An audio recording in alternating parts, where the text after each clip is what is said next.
Welcome back to another episode of Star Wars Out of the Box with me, Dill Streep. Each week I look at an old Star Wars item of mine. Could be a toy, a book, a random piece of memorabilia, discuss it, its place within Star Wars and what it means to me. Today I'll be combining two things that we've been looking at a fair amount lately. Star Wars books and Star Wars Lego. It's my Lego Star Wars books. That's right, it's all my Lego Star Wars books. I've got the Lego Star Wars Visual Dictionary, Lego Star Wars Character Encyclopedia, and received most recently, I've got the Lego Star Wars R2-D2 and C-3PO's Guide to the Galaxy.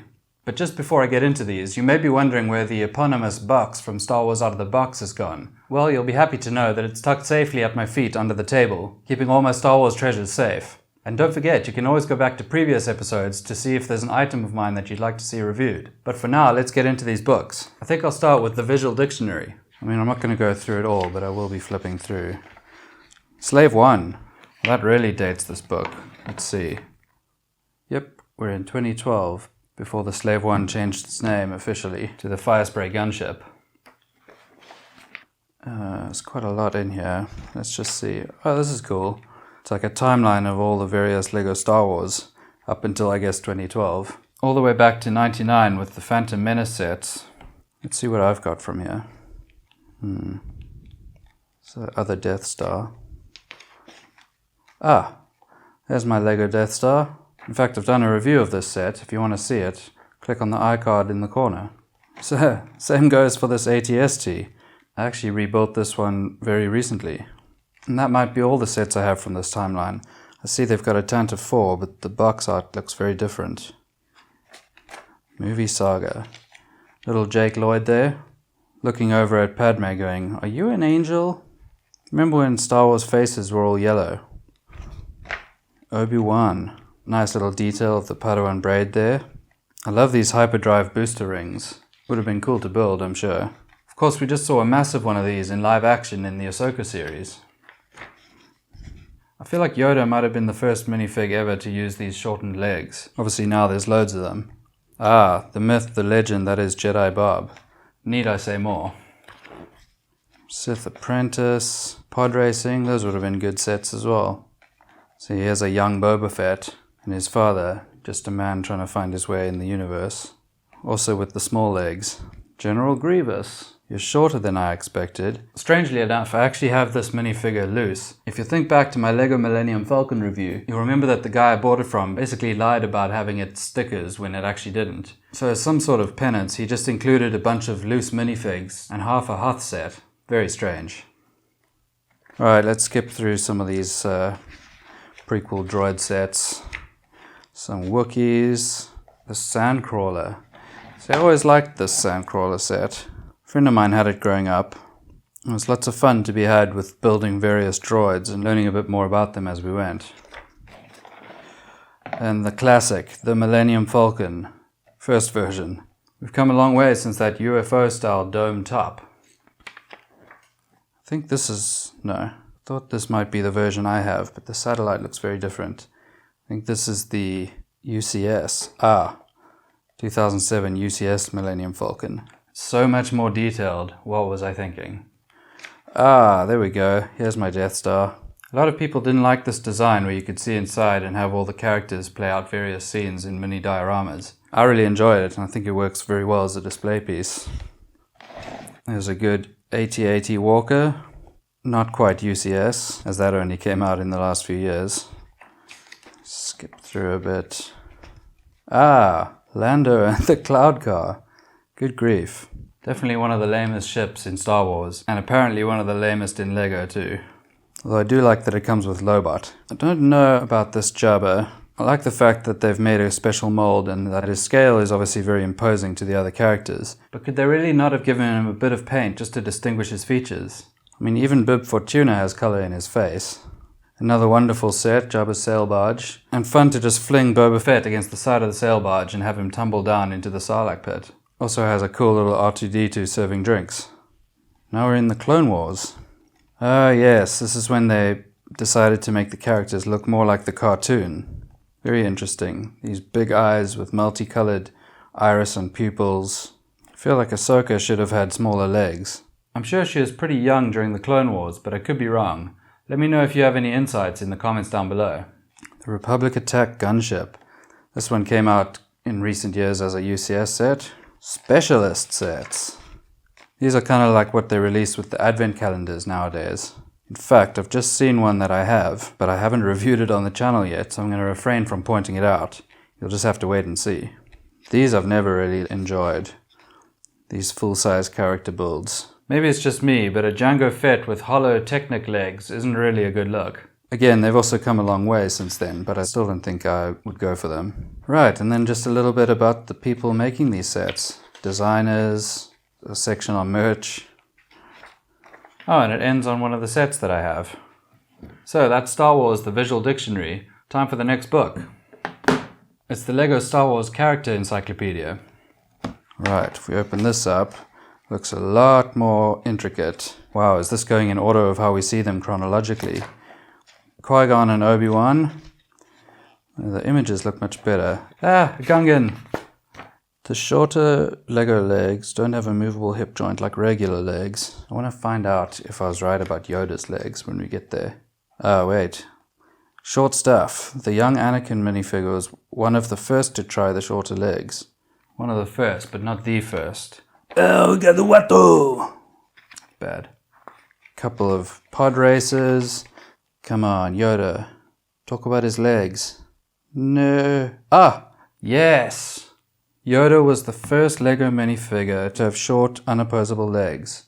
I am king of the nerds. It's worth noting that on the top of each page it shows you which episode of Star Wars the character can be seen in. And that dates this book pretty well, because as you can see, Darth Maul is only in episode 1. Whereas at time of recording, he's in episodes of The Clone Wars, Star Wars Rebels, and the post-credit scene of Solo: A Star Wars Story. If you look closely at the grayed out areas, we go from episode 6 to Clone Wars to Extended Universe. 2 words that Kathleen Kennedy and Lucasfilm do not want to hear. Mace Windu, this is cool. Head button operates light-up lightsaber. Ah, Gungans! Ah, battle droids! People I don't care about. Count Dooku. Now, why has Count Dooku gone back to Yellowface? A lot of these we've seen already. So this is Zam Wessel. They surely must have given her a changeable face. Yes, changeling. Swiveling Zam's head around exposes her true Claudite form. Zam was one of the first double-faced minifigs. Star Wars, just pushing the envelope once again. Jedi Bob. If you know, you know. Alright. General Grievous. It's quite a simplified version of General Grievous. More like a marble statue of one within the Star Wars universe. But these 2 pages do give you the chance to go, hello there. General Kenobi. Emperor Palpatine. Always liked his face in LEGO. Let's just skip through a few. Buzz Droid, hit the center eye. Ah, 2 of my favorites. Stormtroopers, well, because I love Stormtroopers. And C-3PO, because, well, he's on my t-shirt today. And our heroes at last. Luke Skywalker, Princess Leia, Owen Lars. Cool Han Solo, not very cool Han Solo hair. I think they give him a haircut for the Death Star set that I have. Grand Moff, you may fire when ready. Tarkin. Look at that smug face. This must be Biggs. He's got that 80s moustache. Biggs' mustachioed head is only used on his minifigure in the LEGO Star Wars theme, but it is used in lots of other LEGO themes for characters such as waiters, chefs, coast guards, and firemen. I can definitely see that on a chef. Ah, sacre bleu! Luke Skywalker with medal, that's good. Han with medal, also good. Where's Chewbacca with medal? Am I right? Is that still a thing? Justice for Chewie, come on! The floating Imperial probe droid on see-through plinth. Very cool piece of design, and super accurate with so few pieces. A couple of bounty hunters. Got Dengar, Boba Fett, Bosk. IG-88. This is starting to feel like my Where's Wookiee video. Ah, the Royal Guard. What a great character design. For someone who essentially does absolutely nothing in the entire saga. Mon Mothma looking good. She's got one of those box head eyes. Probably tired of being called a ginger by Akbar and Maydeen. Oh, speaking of Akbar, that's another figure that I got from that guy who sold me the Dud Falcon. Right, it looks like we're on Endor now. Yep, there's the Ewoks. Note the short legs. Oh wow, there's more than just Wicket here. Don't think I know these names. Wicket, Chief Chirper, Paplu, Log Ray, and Black Ewok. That doesn't seem right. Then we got some Clone Wars era minifigs, but a better view of them this time. Look at the detail on those eyes. Yeah, there's people out there who know all about these clone troopers. What legions they're in, what these yellow markings mean versus these orange ones, all their individual names. I just haven't put time into that kind of thing. Little Yoda again. Oh, still in the Clone Wars. What a grump. I feel like that grumpy cat stole its face from this Lego set. That's a much better General Grievous. Commander Cody. Yeah, everyone loves Commander Cody. Cody. Ah, it's Ki-Adi. What about the droid attack on the Wookiees? Mundi. With his specialized conehead piece. Oh, this feels like we're coming to the end. Savage Press. These are some deep cuts. Darth Vader Sith Lord. Oh right, this isn't even after his battle on Mustafar. Helmet was damaged during a fight with Galen Marek and Juno Eclipse. I see these are extended universe characters. Unfortunately, I haven't delved much into the EU. So that was the LEGO Star Wars Character Encyclopedia. Let's move on to the last book. The LEGO Star Wars R2-D2 and C-3PO's Guide to the Galaxy. More importantly, build your own C-3PO. Let's have a look. If I told you half the things I knew about the galaxy, you'd probably short circuit. Wonder if that's a reference to Short Circuit, that other film with the robot. Not so wild about the animation style. Something about this animation just is not doing it for me. However, it's definitely the most up-to-date book, including characters from Star Wars Rebels like Hera Syndulla, Sabine Wren, and Chopper. I think I'll skip the review on this one, but go straight to the build. You just push this panel out like so. Open that up. Whoops. Like so, and bang, we've got our very own C-3PO. That's kind of cool. So that was my review of all my LEGO Star Wars books. I hope you enjoyed it. As always, I've prepared a little something for the end of this video. In this case, a stop frame animation of building this C-3PO. Enjoy!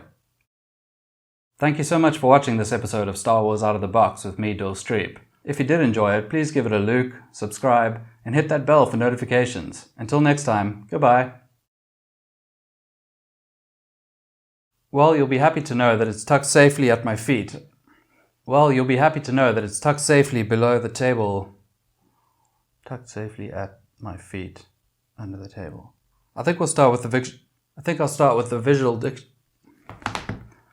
Of course, we recently saw a massive one of these in live action in the Ahsoka series. I'll just do that one again, probably. If you'll think back to my Millennium Falcon review, if you'll think back to my Lego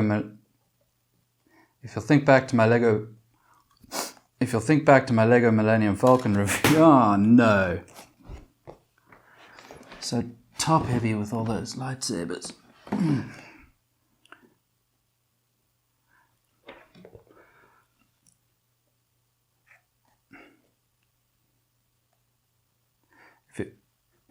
Again! Thank you so much for watching this episode of Star Wars